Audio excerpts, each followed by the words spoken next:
अस्सलाम वालेकुम। Chemistry science में खुश आमदीद। आज की वीडियो में हम एल्डिहाइड्स और कीटोन्स के बारे में बात करेंगे। दरअसल हम एल्डिहाइड्स और कीटोन्स पर एक मुकम्मल सीरीज का आगाज कर रहे हैं जिसमें हम इन कंपाउंड्स की प्रिपरेशन, प्रॉपर्टीज, रिएक्टिविटी और रिएक्शंस विद मैकेनिज्म्स पर डिटेल से बात करेंगे। शुरू करते हैं इन कंपाउंड्स की पहचान के साथ। ये कंपाउंड्स वो ऑर्गेनिक कंपाउंड्स हैं जिनके अंदर कार्बोनाइल ग्रुप एग्जिस्ट करता है। C डबल बॉन्ड O, ये ग्रुप कार्बोनाइल ग्रुप कहलाता है और एल्डिहाइड्स और कीटोन्स इन दोनों के अंदर ये ग्रुप पाया जाता है, जिस वजह से इन कंपाउंड्स को आमतौर पर किताबों के अंदर कार्बोनाइल्स कंपाउंड कहा जाता है। कार्बोनाइल कंपाउंड्स कहा जाता है। अब इनमें फर्क क्या है? तो एल्डिहाइड के लिए कार्बोनाइल ग्रुप के एक तरफ हाइड्रोजन को फिक्स कर देना है। हाइड्रोजन एक तरफ लाजमी तौर पर मौजूद होगा, दूसरी तरफ चाहे तो हाइड्रोजन हो, चाहे अल्काइल ग्रुप हो या अराइल ग्रुप हो, लेकिन एक तरफ हाइड्रोजन फिक्स है। ये एल्डिहाइड की पहचान है और इन शॉर्ट जब इसको लिखा जाता है तो इसको लिखा जाता है CHO। दूसरी तरफ अगर हम कीटोन की बात करते हैं तो कीटोन के लिए कार्बोनाइल कार्बन के दोनों तरफ या तो अल्काइल होगा या एराइल ग्रुप प्रेजेंट होगा।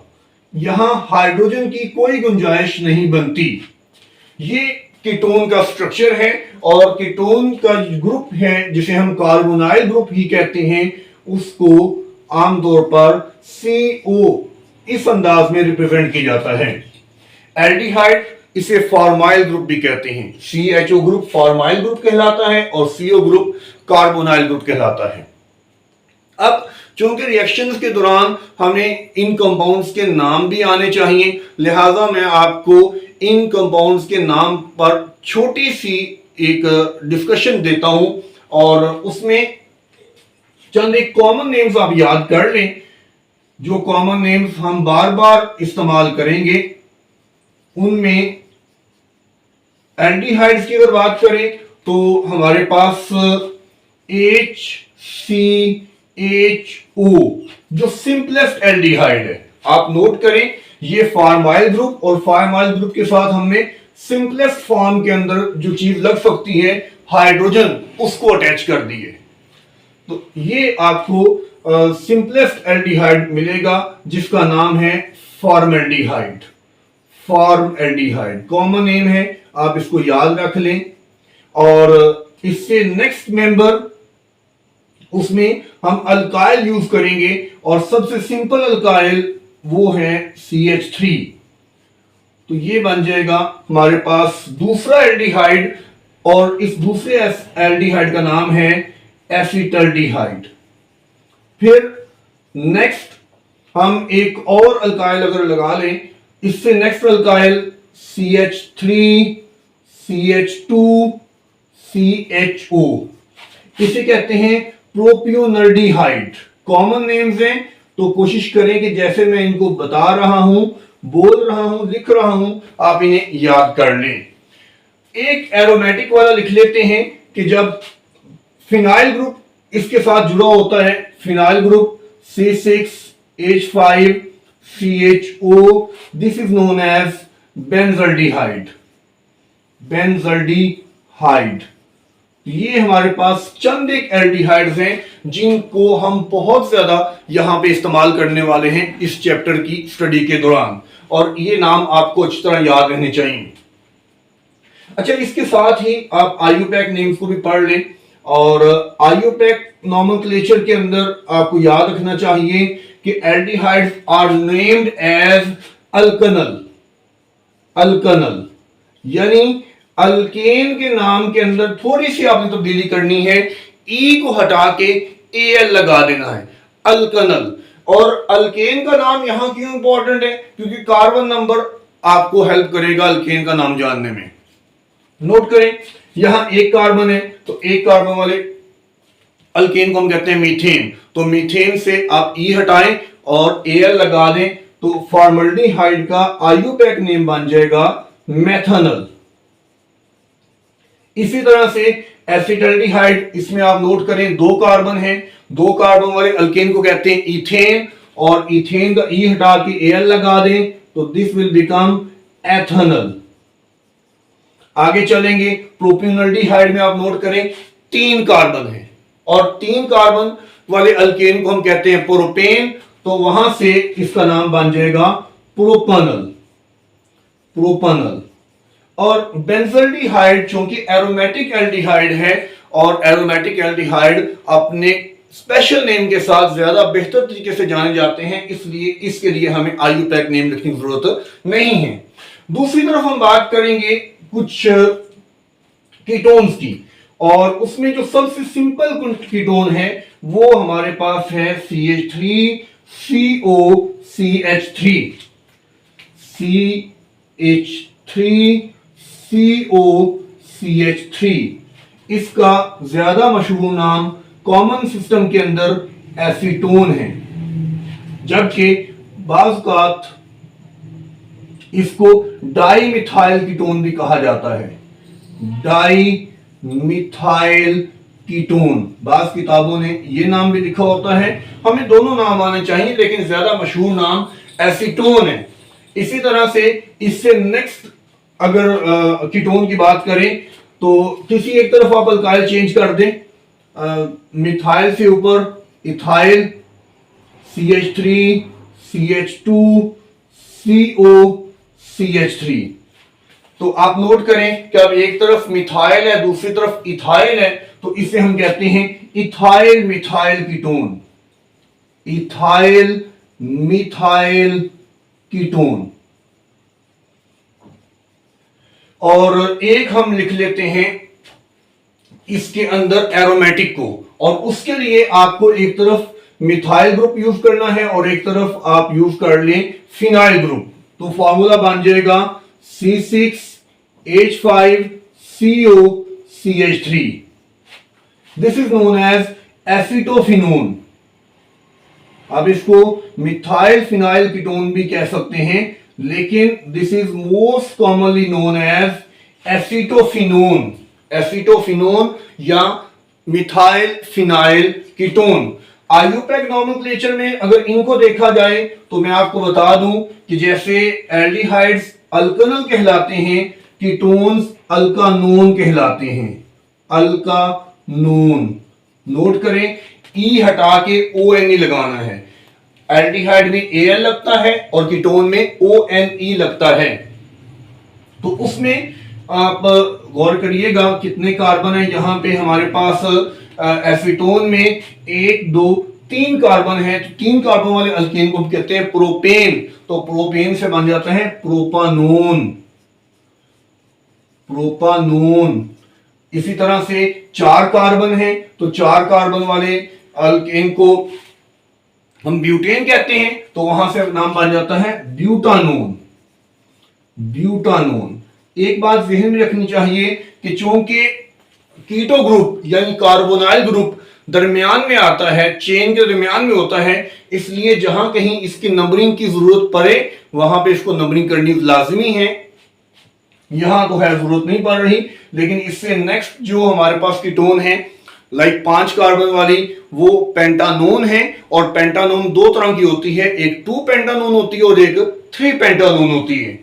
और एसिटोफिनोन फिर दोबारा से चूंकि एरोमेटिक है तो इसके लिए यही नाम ज्यादा मुनासिब है, आईयूपैक के अंदर अलग से इसको नाम देने की जरूरत नहीं है।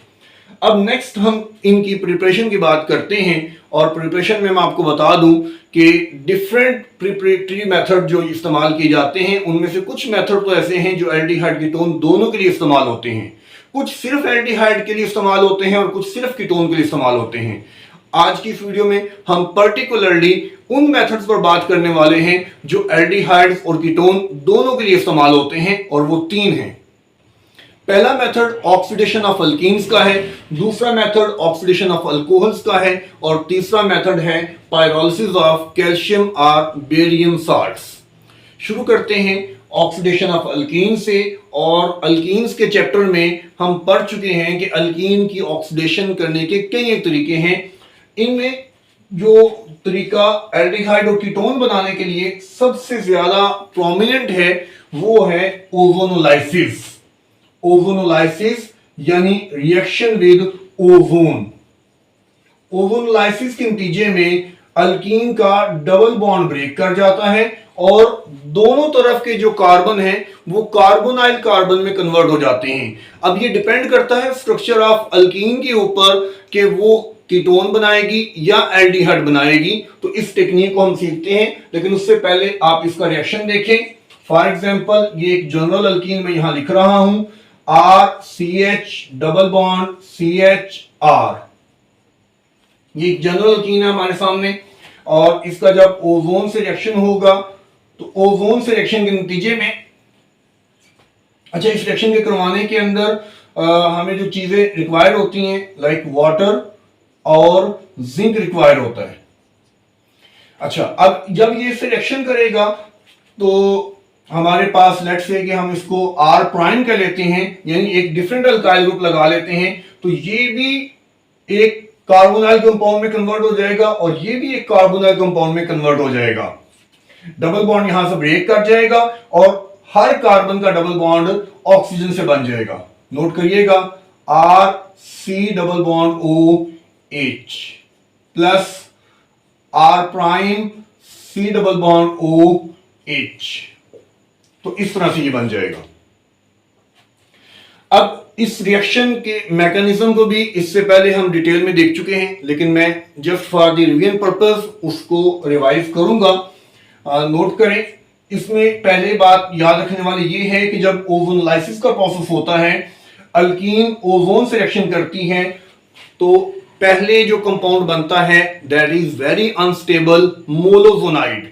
फिर मोलोजोनाइड एक और अनस्टेबल कंपाउंड में कन्वर्ट हो जाता है that is known as ozonide. ये कंपाउंड -80 डिग्री सेल्सियस पर ही सेव रह सकते हैं। अगर 80 डिग्री सेल्सियस से -80 डिग्री सेल्सियस से टेम्परेचर राइज किया जाए तो इनकी डीकंपोजिशन हो जाती है और डीकंपोज होकर ये कन्वर्ट हो जाते हैं by the in the presence of water, ये कन्वर्ट हो जाते हैं इनटू एल्डिहाइड एंड कीटोन। मैं रिपीट कर रहा हूं, reaction of alkyne plus ozone, alkyne plus ozone convert होती है इनटू मोलोजोनाइड। मोलोजोनाइड की पहचान कि इसमें 3 ऑक्सीजन का डबल बॉन्ड कार्बन के एक ही तरफ अटैच हो जाते हैं और फिर मोलोजोनाइड रीअरेंज होकर ओजोनाइड बनाता है, ओजोनाइड। और ओजोनाइड के अंदर कार्बन कार्बन डबल बॉन्ड अब ब्रेक हो चुका होता है, 2 ऑक्सीजन एक तरफ होते हैं, 1 ऑक्सीजन एक तरफ रह जाता है और ये ozonide in presence of water break down करता है और ये ब्रेक डाउन करके कार्बोनाइल कंपाउंड बनाता है। अब इसका mechanism in the form of reaction पहले देखें और फिर मैं उसकी डिटेल में भी आपको लेके जाऊंगा। हम यहां जो अल्कीन यूज कर रहे हैं वो सिंपल अल्कीन है like propene, CH3 CH double bond CH2। तो प्रोपीन जब ओजोन से रिएक्शन करेगी तो पहले मोलोजोनाइड बनेगा और उसमें कार्बन कार्बन बॉन्ड ब्रेक करें हम, CH3 CH CH और तीनों ऑक्सीजन एक साइड पे आप अटैच करवा दें।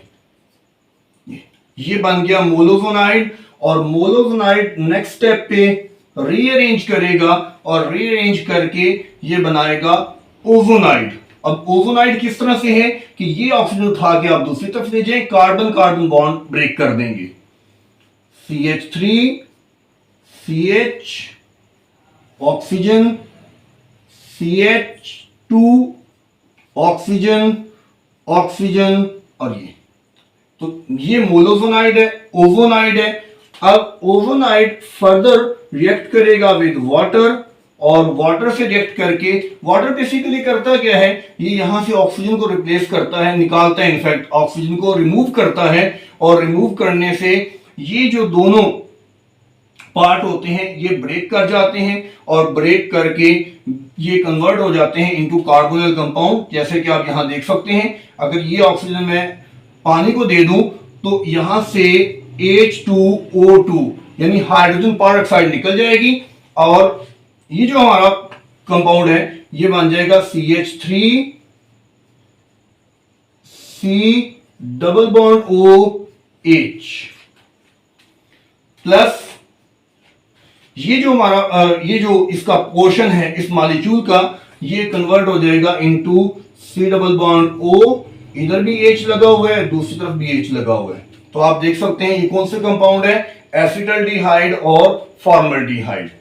तो प्रोपीन ओजोनलाइसिस के प्रोसेस से गुजरते हुए एसिटल्डिहाइड और फॉर्मल्डिहाइड में कन्वर्ट हो जाती हैं। जिंक का यहाँ पे रोल क्या है, ये हाइड्रोजन पेरोक्साइड ऑक्सीडाइजिंग नेचर की होती है। अगर ये यहां पे रहेगी तो ये फर्दर ऑक्सीडेशन करके एसिड में कन्वर्ट कर देगी और इसकी ऑक्सीडेशन पावर को खत्म करने के लिए जिंक का इस्तेमाल किया जाता है। जिंक H2O2 के साथ रिएक्शन करके कन्वर्ट कर देती है इसको ZnO प्लस H2O, यानी इसको वाटर में कन्वर्ट कर देती है, जिसकी वजह से अब ये ऑक्सीडाइजिंग प्रोसेस जो है वो फॉर्म नहीं करता।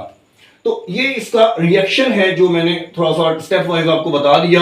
अब इसके डिटेल मैकेनिज्म की तरफ चलते हैं कि ये कैसे हो रहा है। और डिटेल मैकेनिज्म में यकीनी बात है कि आपको ओजोन की स्ट्रक्चर याद होनी चाहिए। मैकेनिज्म में आपको मॉलिक्यूल्स की स्ट्रक्चर्स का पता होना चाहिए। CH3 CH double bond CH2 और ये देखें ozone negative positive and double bond O। तो ये ओजोन का स्ट्रक्चर है। अब यहां पे एक पहले साइक्लिक प्रोडक्ट बनना है और वो कैसे बनना है कि ये ऑक्सीजन नेगेटिव चार्ज है, ये अटैक करेगा कार्बन पर, ये इलेक्ट्रॉन ट्रांसफर हो जाएंगे कार्बन और ऑक्सीजन के दरमियान और ये ऑक्सीजन अपने इलेक्ट्रॉन को वापस ले लेगी। तो ये बड़े सिंपल अंदाज में आप, इसका कोई रोल नहीं है, इसको आप एज सच लिख देंगे CH3 CH CH2 O O O और ये, तो दिस इज मोलोजोनाइड। ये मोलोजोनाइड बन चुका है और मोलोजोनाइड जैसे कि मैंने बताया that is highly unstable compound. तो ये highly unstable compound spontaneously rearrange होकर ओजोनाइड बना देगा, बट पहले इसकी ब्रेकडाउन होगी। पहले इसकी ब्रेकडाउन होगी कैसे, ये आप गौर करें।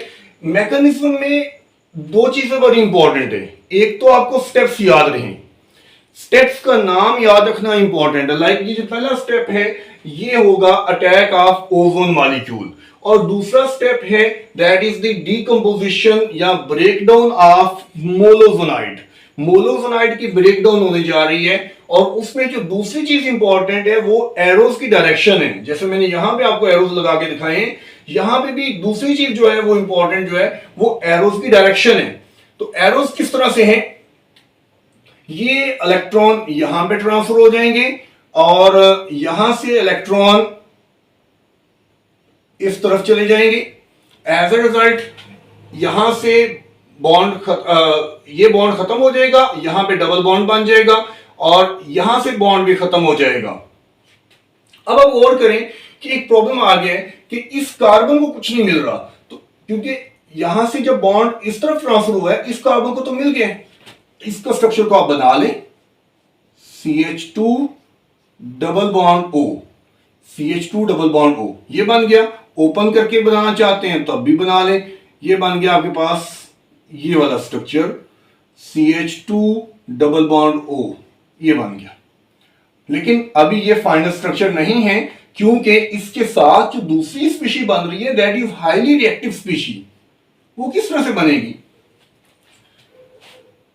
ये ऑक्सीजन अपने इलेक्ट्रॉन ट्रांसफर करेगी इस जगह पे ताकि इस कार्बन की वैलेंसी को सेटिस्फाई किया जा सके। तो स्ट्रक्चर हमारे पास बन जाएगा CH3 CH double bond O with positive charge और यहां पे O आ जाएगा विद नेगेटिव चार्ज। जिस ऑक्सीजन ने इलेक्ट्रॉन दिए उस पर पॉजिटिव, जिस ऑक्सीजन की तरफ इलेक्ट्रॉन गए उस पर नेगेटिव। तो चार्जेस की चार्जेस का साइन है, चार्ज कौन सा आएगा वो एरो डिटरमाइन करता है। एरो जिस तरफ मूव करता है उधर चार्ज नेगेटिव और जिस तरफ से मूव करता है उधर पॉजिटिव। ये बहुत इंपॉर्टेंट है। अब ये दो स्पीशीज हैं, आप देखेंगे ये एक स्पीशीज शायद हमारा प्रोडक्ट ही है, लेकिन ऐसा नहीं है क्योंकि इस रिएक्टिव स्पीशीज ने इसको छोड़ना नहीं है। और स्टेप नंबर 3 में आपने नोट करना है इन दोनों स्पीशीज को हम एक प्रॉपर ओरिएंटेशन में रखेंगे और हम इन दोनों का आपस में रिएक्शन करवाएंगे और स्टेप नंबर 3 में ओजोनाइड फॉर्मेशन होगी। नोट करें ओजोनाइड फॉर्मेशन कैसे हो रही है। CH3 CH double bond O positive O negative. दूसरी तरफ ये स्पीशीज नोट करें, इसको आप क्लोज ही कर दे तो बेहतर है। CH2 double bond O। ये oxygen being the negative charge ये अटैक करेगा इस कार्बन पर। जब कार्बन पर अटैक हो गया इस तरफ से तो यहां से ये ऑक्सीजन अटैक करेगी इस कार्बन पर। अब कार्बन के पास इलेक्ट्रॉन यहां से आ गए तो ये कार्बन यहां से इलेक्ट्रॉन वापस कर देगी। पूरी स्ट्रक्चर बनाते हैं, यहां से शुरू करते हैं। CH3 और CH इस तरफ से इसके साथ O जुड़ रहा है, O के आगे CH2 जुड़ा हुआ है और उससे आगे ऑक्सीजन जुड़ गया, ऑक्सीजन के आगे एक और ऑक्सीजन है और उसके आगे फिर कार्बन है। आप नोट करें ये मोनोजोनाइड बन गए, सॉरी ओजोनाइड बन गए। तो ओजोन और अल्कीन के रिएक्शन से मोनोजोनाइड बना, ये पहला स्टेप मैकेनिज्म के अंदर। दूसरा स्टेप मोनोजोनाइड की डिस्ट्रक्शन होती है, ब्रेकडाउन होती है, डिकम्पोजिशन होती है। देन ये जो स्पीशीज होती हैं ये हाईली रिएक्टिव स्पीशीज दूसरी तरफ जो स्पीशीज है उसके साथ रिएक्शन करती है और एज ए रिजल्ट ओजोनाइड की फॉर्मेशन करती है। अब ओजोनाइड का आपने पानी से रिएक्शन करवाना है और पानी से रिएक्शन होते हुए इसकी ब्रेकडाउन होनी है, इसकी डिस्ट्रक्शन होनी है। पानी क्या करता है नोट करें। अगला स्टेप अटैक ऑफ वाटर कह सकते हैं आप, न्यूक्लियोफिलिक अटैक ऑफ वाटर कह सकते हैं। CH3 CH O CH2 और यहां ऑक्सीजन। अब वाटर क्या करता है, वाटर उसके पास अनपेयर इलेक्ट्रॉन मौजूद है तो वाटर यहां अटैक करता है किसी भी एक ऑक्सीजन पर इन दोनों में से, क्योंकि oxygen oxygen bond is a weak bond. Oxygen oxygen bond is a weak bond. As a result ये बॉन्ड बड़ी आसानी से ब्रेक हो जाता है। यहां से इलेक्ट्रॉन ट्रांसफर होंगे इसकी तरफ, ये इलेक्ट्रॉन ट्रांसफर होंगे इसकी तरफ और ये इलेक्ट्रॉन फिर इस ऑक्सीजन को चले जाएंगे। अब नोट करें ये ऑक्सीजन यहां से एज अ न्यूट्रल एटम निकल रहा है। कैसे कि इधर से इलेक्ट्रॉन गए तो इस पर पॉजिटिव चार्ज आना चाहिए, लेकिन यहां से इलेक्ट्रॉन इसको मिल गए तो इस पर नेगेटिव चार्ज आना चाहिए। लिहाजा ये oxygen atom as a neutral atom यहां से निकलता है और ये ऑक्सीजन अपने इलेक्ट्रॉन पेयर देकर इसके साथ बॉन्ड फॉर्मेशन कर रहा है। अच्छा, इस प्रोसेस का ओवरऑल नतीजा आप नोट कर सकते हैं। जब ये बॉन्ड यहां से यहां चले गए तो कार्बन ऑक्सीजन डबल बॉन्ड और ये बॉन्ड यहां से यहां आ गया तो ये भी कार्बन ऑक्सीजन डबल बॉन्ड। तो ये हमारे प्रोडक्ट बन रहे हैं जिसमें एक प्रोडक्ट हमारे पास बन रहा है CH3 CH and double bond O plus दूसरा प्रोडक्ट बन रहा है हमारे पास CH और H और डबल बॉन्ड O प्लस ये वाटर ऑक्सीजन को रिमूव कर रहा है तो H2O2 हाइड्रोजन पर ऑक्साइड। तो ये ओजोन का डिटेल मैकेनिज्म है, ओजोनलाइसिस के रिएक्शन का डिटेल मैकेनिज्म है जिसमें ओजोन डबल बॉन्ड को ब्रेक करवाती है और as a result carbonyl compound की फॉर्मेशन होती है। अल्कीन की ऑक्सीडेशन का दूसरा मेथड जो कि कार्बोनाइल कंपाउंड्स प्रोड्यूस करता है ये ऑक्सीडेटिव क्लीवेज कहलाता है। ये इतना एफिशिएंट मेथड नहीं है क्योंकि इसमें हम oxidising agent like potassium dichromate in the presence of sulphuric acid या potassium permanganate in presence of sulphuric acid use करते हैं। और इस प्रोसेस के अंदर जहां carbon carbon double bond breakdown होने से पहले वो कार्बन में कन्वर्ट होता है, एल्डिहाइड कीटोन बनते हैं, लेकिन एल्डिहाइड फर्दर ऑक्सीडाइज होकर एसिड में कन्वर्ट हो जाती है। दैट इज वाई कि इस मेथड की practical application for the preparation of carbonyl compound को इतनी ज्यादा नहीं है।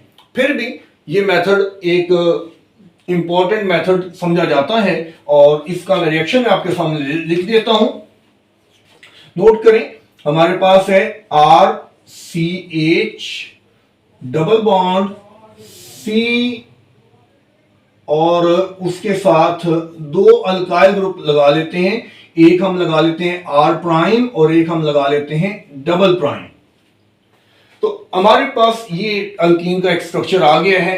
अब इसकी जब ऑक्सीडेशन होगी रिएक्शन विद KMnO4 की सूरत में, ऑक्सीजन नेसेड ऑक्सीजन प्रोड्यूस होती है KMnO4 से under acidic or basic environment, और इसमें साथ हीट रिक्वायर होती है क्योंकि बेसिक मीडियम के साथ जब KMnO4 रिएक्शन करता है अंडर कोल्ड कंडीशन तो हाइड्रोक्सिलेशन होती है, और हाइड्रोक्सिलेशन आमतौर पर ग्लाइकोल प्रोड्यूस करती है और वो प्रोसेस उससे आगे प्रोसीड नहीं करता।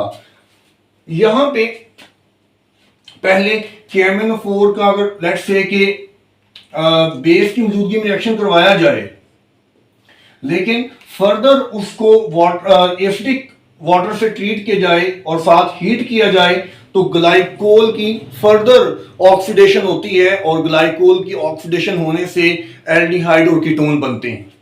डायरेक्ट भी किया जा सकता है, स्टेप वाइज भी पॉसिबल है। रिजल्ट क्या निकलेगा? रिजल्ट ये निकलेगा कि ये जो ऑक्सीजन है ये इस कार्बन से भी अटैच हो जाएगी और इस कार्बन से भी अटैच हो जाएगी। एज अ रिजल्ट प्रोडक्ट है हमारे पास RC double bond OH plus C double bond O, एक तरफ R नेगेटिव और एक तरफ R प्राइम और दूसरी तरफ R double prime. Just for the convenience आप यहां पे 2 ऑक्सीजन लिख सकते हैं, अदरवाइज बैलेंस इक्वेशन में तो इससे ज्यादा रिक्वायर होंगे, बट सिंप्लीफाइड फॉर्म में मैं आपके सामने यहां पे रिएक्शन लिख रहा हूं। और इसमें स्कीम को समझने की कोशिश करें कि अल्कीन है, अल्कीन का डबल बॉन्ड ब्रेक होगा, एटॉमिक ऑक्सीजन जो कि ऑक्सीडेशन परफॉर्म कर रही है और वो KMnO4 से आती है अंडर एसिडिक और basic environment under hard conditions, वो दोनों कार्बन के साथ अपना बॉन्ड बनाती हैं, दोनों कार्बन को ओलिफिनिक डबल बॉन्ड वाली कार्बन से कन्वर्ट कर देती है इनटू कार्बोनाइल कार्बन। अब ये जो कार्बोनाइल कार्बन बन गई है, depending upon the structure of the alkyne, ये या तो एल्डिहाइड है या ये कीटोन है। तो एल्डिहाइड कीटोन बनते हैं, और इस प्रोसेस का जो प्रॉब्लम मैं आपसे डिस्कस कर रहा था, इसका प्रॉब्लम ये है कि कीटोन तो फर्दर चले ऑक्सीडाइज नहीं होती, लेकिन इन्हीं कंडीशन के अंदर ये एल्डिहाइड फर्दर ऑक्सीडाइज होकर ये कन्वर्ट हो जाती है इनटू कार्बोक्सिलिक एसिड, जो कि इस प्रोसेस की इंपॉर्टेंस को यहां पे कम कर देता है for the preparation of aldehydes and ketone. तीसरा मेथड अल्कीन के ऑक्सीडेशन का वो वेकर्स प्रोसेस है, और वेकर प्रोसेस बुनियादी तौर पर एसिटल्डिहाइड की इंडस्ट्रियल प्रिपरेशन को कहते हैं। इस मेथड के अंदर अल्कीन में से इथीन को लिया जाता है और इन प्रेजेंस ऑफ एयर इसको ऑक्सीडाइज किया जाता है, again in the presence of palladium chloride, copper chloride and water. Obviously oxygen जो कि एयर से ली जाती है वो प्रेजेंट होती है, और उसकी मौजूदगी में ये पूरा प्रोसेस प्रोसीड करता है। CH3 C double bond OH acetaldehyde produce होती है, और वेकर प्रोसेस दूसरी अल्कीन पर अप्लाई करते हुए दूसरी एल्डिहाइड्स या कीटोन्स भी बनाए जाते हैं, जिनमें आमतौर पर कीटोन ही बनते हैं, एल्डिहाइड बनने के चांसेस नहीं होते। एक इम्पॉर्टेंट प्रोसेस है और इसका मैकेनिज्म भी हम देखेंगे इन डिटेल। और मैकेनिज्म में वही चीज जो मैं आपसे पहले जिक्र कर चुका हूं, स्टेप्स को याद रखना इंपॉर्टेंट है और एरोज की डायरेक्शन को याद रखना इंपॉर्टेंट है। इसमें पहला स्टेप है formation of pi complex. Pi complex क्या चीज है? जैसा कि इसका नाम हमें बता रहा है कि यहां पाई बॉन्ड एक कॉम्प्लेक्स बनाएगा और वो कॉम्प्लेक्स किसके साथ बनेगा? वो बनता है ट्रांजिशन मेटल्स के साथ, क्योंकि हम जानते हैं कि ट्रांजिशन मेटल्स के पास वेकेंट डी ऑर्बिटल मौजूद होते हैं और उन्हीं वेकेंट डी ऑर्बिटल की वजह से ये पाई बॉन्ड इनके साथ एक कॉम्प्लेक्स बना सकता है। एक वीक टाइप की इंटरेक्शन होती है CH2 CH2 और ये आप नोट करें, ये मैं इंटरेक्शन शो कर रहा हूं पाई बॉन्ड की प्लाडियम क्लोराइड प्लाडियम के साथ, प्लाडियम क्लोराइड में प्लाडियम के साथ। अब ये चीज जो है ये अलाउ करती है वाटर को न्यूक्लियोफिलिक अटैक। दूसरा step, nucleophilic attack of water. Water as a nucleophile अब कार्बन पे अटैक करेगा, न्यूक्लियोफाइल अटैक, और वो अटैक वाटर का है। किस तरह से? CH2 double bond CH2 PD और Cl और Cl। इसको ओपन करने की वजह मैं इस स्टेप के अंदर दो चार चीजें इकट्ठी आपको बताने जा रहा हूं। नोट करिएगा, वाटर आ रहा है हमारे पास एज अ न्यूक्लियोफाइल, पानी अटैक करेगा इस कार्बन के ऊपर, तो स्ट्रक्चर क्या बनना चाहिए? स्ट्रक्चर बिल्कुल सिंपल है कि ऑक्सीजन इलेक्ट्रॉन दिए हैं तो ऑक्सीजन पर पॉजिटिव चार्ज आना चाहिए, कार्बन पर नेगेटिव चार्ज आना चाहिए। लेकिन कार्बन क्या करती है? कार्बन अपना पाई बॉन्ड यहां से ब्रेक कर देती है। जब पाई बॉन्ड यहां से ब्रेक कर देती है तो वो बॉन्ड प्लाडियम के पास चला जाता है। अब प्लाडियम को जब कार्बन से बॉन्ड मिल जाएगा तो प्लाडियम अपना Cl निकाल देगी। अब Cl नेगेटिव चार्ज निकलेगा, ऑक्सीजन पर पॉजिटिव चार्ज है, ऑक्सीजन अपना हाइड्रोजन निकाल देगा। चार चीजें होंगी। नंबर 1, पानी ने अटैक किया तो पानी ने अटैक किया, ऑक्सीजन पर पॉजिटिव चार्ज आना चाहिए। नंबर 2, कार्बन पर नेगेटिव होना चाहिए लेकिन कार्बन अपना पाई बॉन्ड ब्रेक कर देती है। नंबर 3 कि जब कार्बन अपना पाई बॉन्ड ब्रेक करती है तो वो बॉन्ड ट्रांसफर हो जाता है प्लाडियम की तरफ। नंबर 4, प्लाडियम जो है वो क्लोरीन को निकालती है और क्लोरीन क्लोराइड की फॉर्म में निकलता है और क्लोराइड अपने आप को स्टेबलाइज करने के लिए ऑक्सीजन के पॉजिटिव चार्ज को खत्म करता है। कैसे? कि ऑक्सीजन से हाइड्रोजन निकाल लेता है। तो क्लोराइड जब हाइड्रोजन को निकाल देगा तो ये बन जाएगा HCl। रिजल्ट आपके सामने बहुत खूबसूरत है, इसको आप ध्यान करें। CH2, अब CH आप लिखें, चलें CH2 लिख लें, मुझे कोई इतराज नहीं है, लेकिन साथ क्या लगा हुआ है? OH। OH क्यों? क्योंकि इसका हाइड्रोजन Cl लेके चला गया। इस तरफ CH2 और इसका आगे बॉन्ड बन चुका है PD के साथ और PD का बॉन्ड बन चुका है Cl के साथ। तो ये एक ऑर्गेनो मेटेलिक कंपाउंड बन गया कि ऑर्गेनिक कंपाउंड के अंदर मेटेलिक एटम फिट हो गया है और ऑर्गेनो मेटेलिक कंपाउंड बहुत रिएक्टिव होते हैं। और तीसरा स्टेप यहीं पे आ रहा है और तीसरा स्टेप जो आ रहा है उसे हम कह रहे हैं बीटा एलिमिनेशन। यहां बीटा एलिमिनेशन हो रही है। आप प्लाडियम से काउंट करें, ये कार्बन अल्फा है, ये बीटा है, बीटा कार्बन के पास हाइड्रोजन मौजूद है तो बीटा एलिमिनेशन होगी। कैसे बनाएंगे इसको? OH CH H को बनाएं और CH2 बनाएं और यहां प्लाडियम और यहां पे Cl क्या होने जा रहा है आप नोट करें। ये इलेक्ट्रॉन यहां पे आएंगे, कार्बन कार्बन डबल बॉन्ड बनेगा और ये इलेक्ट्रॉन प्लाडियम को मिलेंगे और प्लाडियम क्लोराइड को भी निकाल देगा। कि तेजी वजह से मुझे सारे मसाइल का सामना है तो निकल मैं अकेला रहता हूं। आप नोट करें, प्लाडियम यहां पे एज अ न्यूट्रल एटम निकलेगा, क्योंकि एक तरफ से पलाडियम इलेक्ट्रॉन ले रहा है, दूसरी तरफ इलेक्ट्रॉन दे रहा है। तो पलाडियम जब यहां से रिमूव होगा तो एज न्यूट्रल एटम यानी जीरो ऑक्सीडेशन नंबर के अंदर वो होगा। साथ उसके जो चीज बन रही है वो बन रही है CH2 double bond CH single bond OH। Chemistry के स्टूडेंट्स जानते हैं ये जो कंपाउंड है ये इनोल है, और इनोल आमतौर पर कीटो फॉर्म में रहना पसंद करती है। वो कैसे बनती है उसकी हम बाद में बात करते हैं। इसके साथ यहां से क्या रिमूव हो रहा है, H और Cl रिमूव हो रहा है, तो -HCl ये बन जाएगा। अब ये जो इनोल बन गई है, जैसे कि मैं आपको बता रहा हूं, फाइनल स्टेप यहां पे हमने जो करना है नंबर 4, दैट इज टाटोमरिज्म।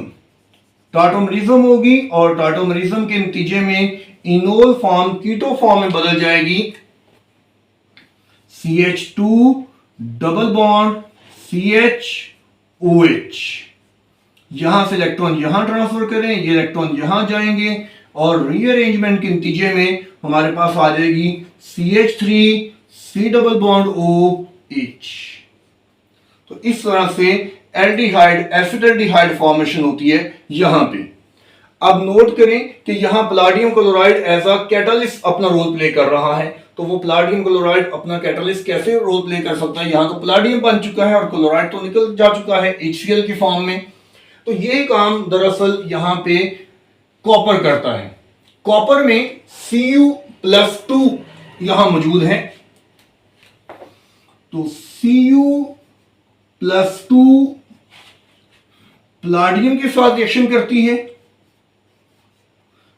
और इसको कन्वर्ट कर देती है, खुद ये जीरो स्टेट में चली जाती है और पलाडियम को ये कन्वर्ट कर देती है बैक इनटू +2 स्टेट। अब ये +2 स्टेट में दोबारा HCl से अपने क्लोराइड लेता है, पलाडियम क्लोराइड बनता है और पलाडियम क्लोराइड बन के ये प्रोसेस करना शुरू कर देता है। नो दूसरी तरफ ये जो कॉपर है जो जीरो ऑक्सीडेशन स्टेट में चला गया है, इसको एक्टिवेट करने का काम कौन करती है, एयर ऑक्सीजन। एयर ऑक्सीजन दोबारा से इसको हेल्प करती है to convert into copper ion. तो इस तरह ये एक प्रोसेस चलता है और उस प्रोसेस की मदद से ये पूरा मैकेनिज्म परफॉर्म होता है जिसे हम वेकर्स प्रोसेस का मैकेनिज्म कहते हैं, जो एसिटाल्डिहाइड की प्रिपरेशन में इन्वॉल्व होता है। तो मैंने आपको बताया कि ये मेथड दूसरे एल्डिहाइड्स और कीटोन की प्रिपरेशन में भी यूज हो सकता है, लेकिन आमतौर पर अगर कोई दूसरे अल्कीन यहां पे इस्तेमाल किए जाएं तो उसमें जो मेन प्रोडक्ट होता है वो कीटोन होती है, एल्डिहाइड उसमें नहीं बनती। तो ये हमारे पास थी पहली जो चीज है ऑक्सीडेशन ऑफ अल्कीन्स। अब हम आगे देखेंगे ऑक्सीडेशन ऑफ अल्कोहल्स को और फिर उसके बाद पायरोलिसिस रिएक्शंस को। ऑक्सीडेशन ऑफ अल्कोहल्स एक बड़ा सिंपल सा टॉपिक है और इसको डिटेल में हम अल्कोहल्स की केमिस्ट्री में इससे पहले डिस्कस कर चुके हैं। हम जानते हैं कि अल्कोहल 3 टाइप की होती हैं, एक प्राइमरी अल्कोहल, दूसरी सेकेंडरी अल्कोहल और तीसरी टर्शियरी अल्कोहल। इनमें से प्राइमरी और सेकेंडरी ऑक्सीडेशन करती हैं जबकि टर्शियरी की ऑक्सीडेशन पॉसिबल नहीं होती। इनफैक्ट प्राइमरी अल्कोहल 2 दफा ऑक्सीडेशन करती है और ऑक्सीडेशन के नतीजे में पहले कन्वर्ट हो जाती है इनटू एल्डिहाइड और फिर फर्दर ऑक्सीडेशन नतीजे में ये कन्वर्ट हो जाती है इनटू कार्बोक्सिलिक एसिड। जबकि सेकेंडरी अल्कोहल की ऑक्सीडेशन कीटोन प्रोड्यूस करती है और कीटोन फर्दर ऑक्सीडेशन को रिस्ट्रिक्ट करता है, रोकता है। टर्शियरी अल्कोहल की ऑक्सीडेशन पॉसिबल नहीं होती। In fact tertiary alcohol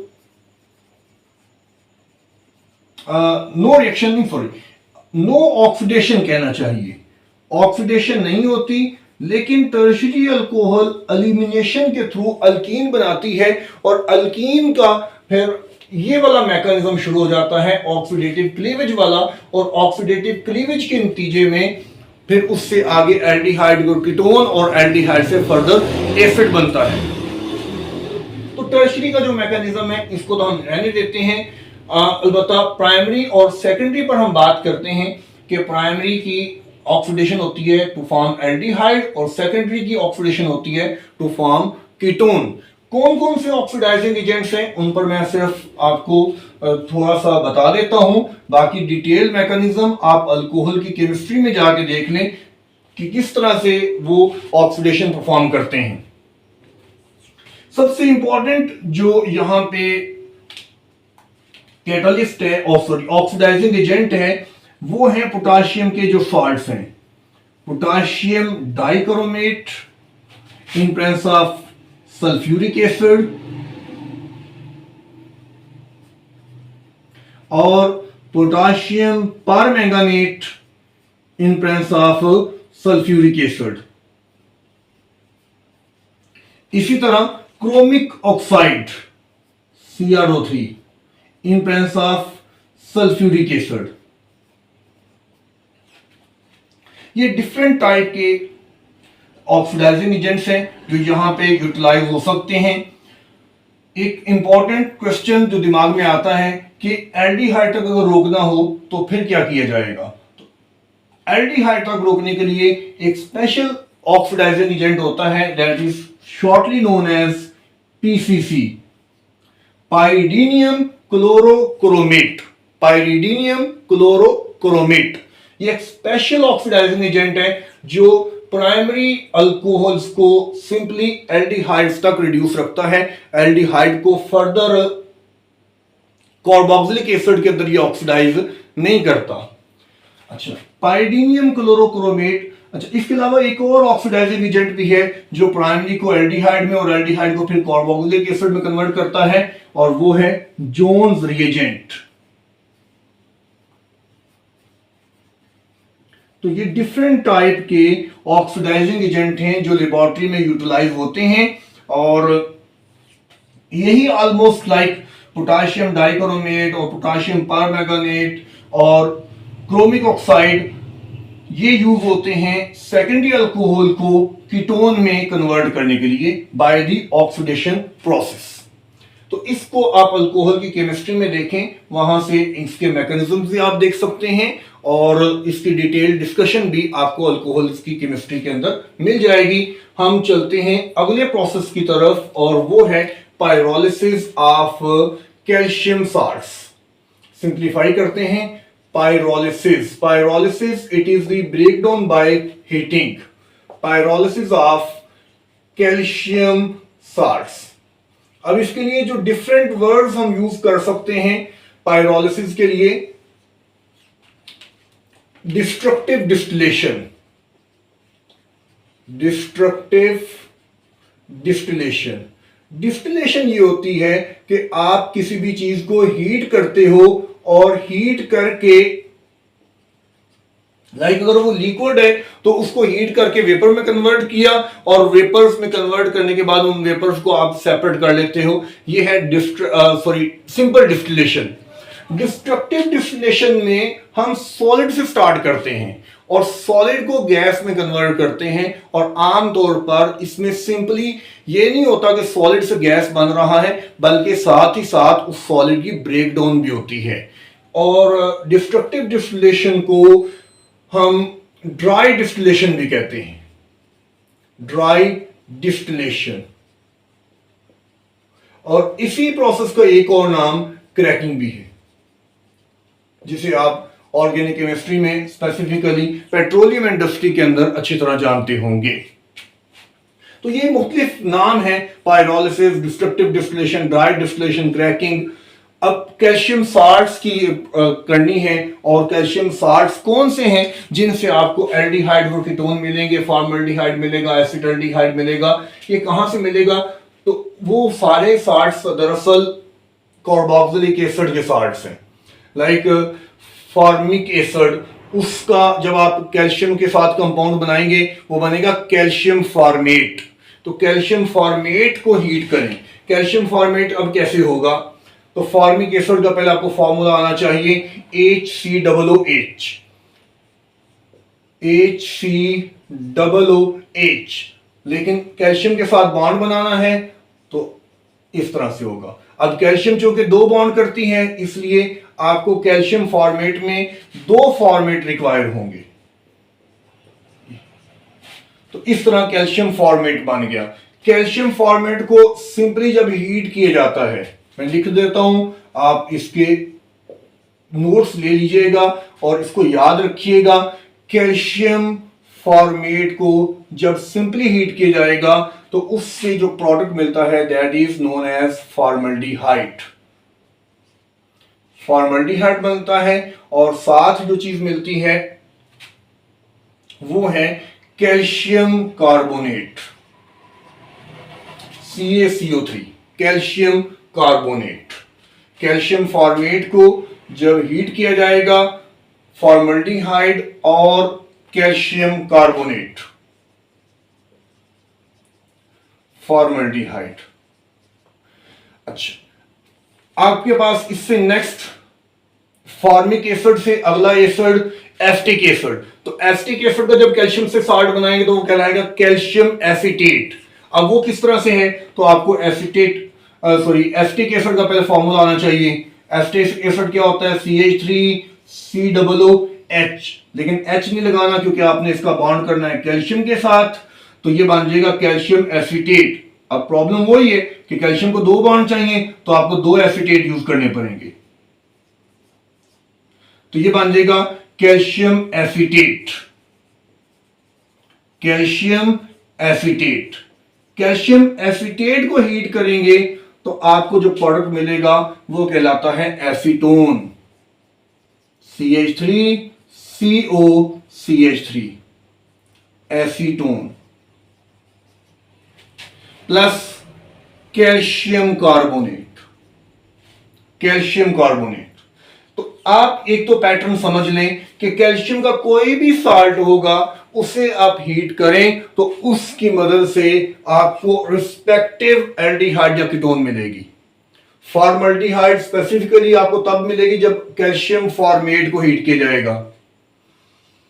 calcium formate के अलावा कैल्शियम एसीटेट यूज करते हैं, कैल्शियम प्रोपियोनेट यूज करते हैं, कैल्शियम ब्यूटाइरेट यूज करते हैं, तो उससे आपको डिफरेंट कीटोन ही मिलेंगी, एल्डिहाइड नहीं मिलने वाली। एल्डिहाइड अगर फॉर्मल्डिहाइड के अलावा दूसरी एल्डिहाइड बनानी है तो उसमें हम मिक्सचर यूज करेंगे, और मिक्सचर किसका होगा, कैल्शियम फॉर्मेट और कैल्शियम के किसी और साल्ट का। लाइक अगर इन दोनों को मिक्स कर लिया जाए, कैल्शियम एसीटेट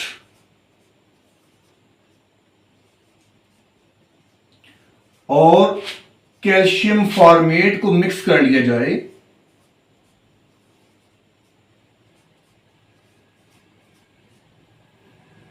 तो इससे आपको जो प्रोडक्ट मिलेगा that will be some other aldehyde.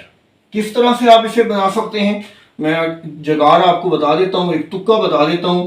ये देखें, ये OCH, ठीक है, OCH, ये फॉर्माइल ग्रुप हो गया, यहां से आप ये ले लें, तो ये बन गया आपके पास CH3CHO, एसिटाल्डिहाइड। सिमिलरली यहां से CH3 लें और यहां से OCH लें, तो ये 2 बन गए एसिटाल्डिहाइड के मॉलिक्यूल। 2 कैल्शियम है तो 2 कैल्शियम कार्बोनेट बना दें। तो कैल्शियम फॉर्मेट को कैल्शियम के किसी और साल्ट के साथ हीट करेंगे तो आपको फॉर्मल्डिहाइड के अलावा कोई भी एल्डिहाइड मिल जाएगी, फॉर्मल्डिहाइड के अलावा कोई और एल्डिहाइड मिल जाएगी। कैल्शियम का कोई साल्ट आप हीट करें अदर देन कैल्शियम फॉर्मेट तो आपको कीटोन मिलेगी। अच्छा, अगर कैल्शियम फॉर्मेट नहीं यूज करते और कैल्शियम के कोई और 2 साल्ट मिक्स कर देते हैं तो फिर आपको मिक्सचर मिलेगा प्रोडक्ट का।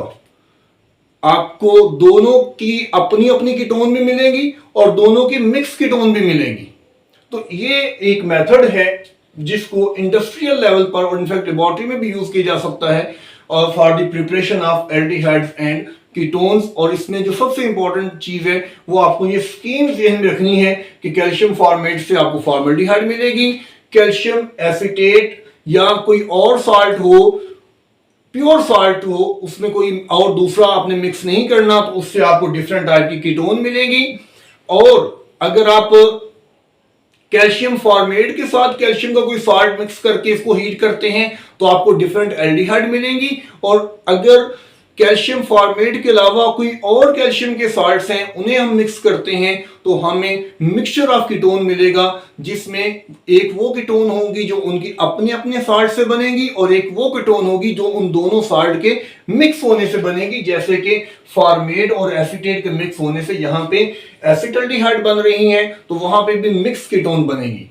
तो ये वो 3 मेथड्स थे जिसमें हमने देखा कि एल्डिहाइड्स और कीटोन दोनों बनते हैं। अगली आने वाली वीडियो में हम पर्टिकुलरली एल्डिहाइड्स के मेथड पर बात करेंगे। आपका कोई क्वेश्चन हो तो कमेंट सेक्शन में मेंशन करें। अल्लाह हाफिज।